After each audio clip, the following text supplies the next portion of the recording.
من یه روز باید با خدا بشینم فیلم زندگیمو با هم ببینیم.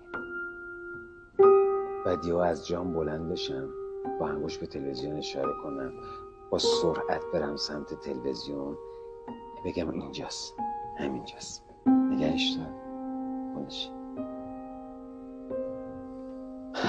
اینجای زندگی خیلی اذیت شد، خیلی.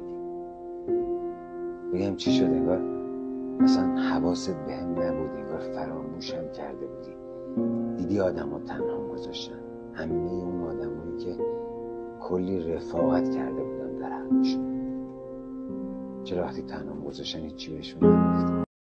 من یه روز باید با خدا بشینم فیلم زندگیمو با هم ببینیم. بعد یهو از جام بلند بشم، با انگوش به تلویزیون اشاره کنم، با سرعت برم سمت تلویزیون